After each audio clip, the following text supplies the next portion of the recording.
Next, how a podcast is providing an intimate look at life behind bars in California's oldest prison. The audio series Ear Hustle, the first podcast to be produced entirely inside a prison, has steadily grown in popularity by laying out in vivid detail the everyday experiences of inmates at San Quentin. Jeffrey Brown has our story. You're now tuned in to San Quentin's Ear Hustle. What gives you hope in prison? Damn. Getting out, that's all I can hope for. On the popular podcast Ear Hustle, they call this Yard Talk. What does it mean to be institutionalized in prison? Like just being stuck in the rut, you know, even though that you know these things are not right, but you're still doing them though.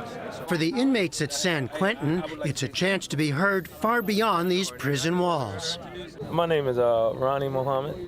Ear Hustle's stories and the sketches by inmates that accompany them offer a rare look at life inside a prison. The phrase is slang in here for eavesdropping. How do you drink your coffee? I really don't drink coffee in here because I don't like to stay up a lot. I like to sleep it off. Sitting just north of San Francisco, San Quentin is a California state facility that's home to some 4,000 men, most under medium security. But it includes more than 700 on death row. Hello.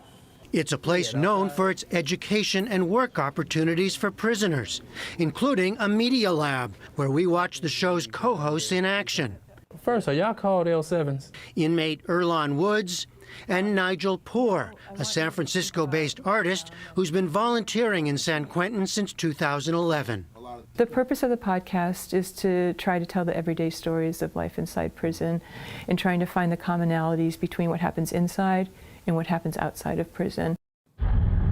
I did not realize that I could be potentially facing life in prison. Ear Hustle stories can be raw and intense about the realities of race relations, for example. You're one with your race. If something happens between two races, everybody's supposed to go, whether it's fighting or whatever. But there's also plenty of humor and relatable problems such as sharing a tiny space, as in the episode called Cellies. You can't walk by each other. One person either got to sit on his bunk and the other person can walk by. The rule is don't touch my stuff, don't look through my mail, don't look at my pictures, do not put your hands on my shelf, because if you do, that's like the ultimate form of disrespect. Earlonne Woods, who has served nearly 20 years on a 31-year-to-life sentence for attempted second-degree robbery, this is it. This is the spot. Says that Ear Hustle is a reflection of his own coming to terms. As you go through time, you have to be real with yourself. And you have to come to the conclusion, well, I did do this, and I am accountable for my actions, and I think most people that are here that's been locked up over a decade are on that path to where they're trying to atone for whatever may have happened in the past and just trying to find some type of understanding, But how are we going to tie it to San Quentin? Because she came in San Quentin. Woods met co-host Nigel Poor while she was teaching a photography class at San Quentin. See, like that one up there, I'm going to point that one out to her. That one up. The pair hit it off and quickly built an easy rapport that's become the backbone of the show. One of the original intents was to show that inside and outside people can work together as colleagues with, professionalism and mutual respect. And I also can be the voice of the person who doesn't have experience in prison, so I can ask the maybe embarrassing questions or push Earlonne a little bit. Last year, a pilot of the series won an international contest put on by PRX's Radiotopia that helped introduce Ear Hustle to a much larger audience. Within a few months, it was at the top of the iTunes podcast charts, and to date, episodes have been downloaded more than 6 million times. We wasn't trying to send no messages, nothing like that. We were just, let's tell some good stories. Let's get some good people to tell stories. Nigel Poor says finding good stories at San Quentin has never been a problem. There's a lot of gossip inside prison, so it's not hard to get the word around that you're looking for something specific. So at this point, we can get people coming to us and saying, I want to do this story. For the podcast sound designer, Antoine Williams, who's serving a 15-year sentence for armed robbery, the challenge is to capture the feel of daily life here, including what he calls the sound of despair. What would despair feel like? What would it sound like?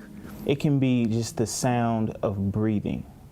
by itself, with no interruptions, with no echoes or with no chimes, just the sound of a breath.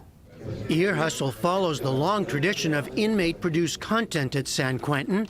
The prison's news are overwhelmed by the response to the series so far. Right. But I asked Woods what he'd tell those, including victims of crime, who might question his freedom to do this work. Everybody have their truth. You know, even the victims and the survivors that you're speaking of, they have their truth, whether we should have this or not.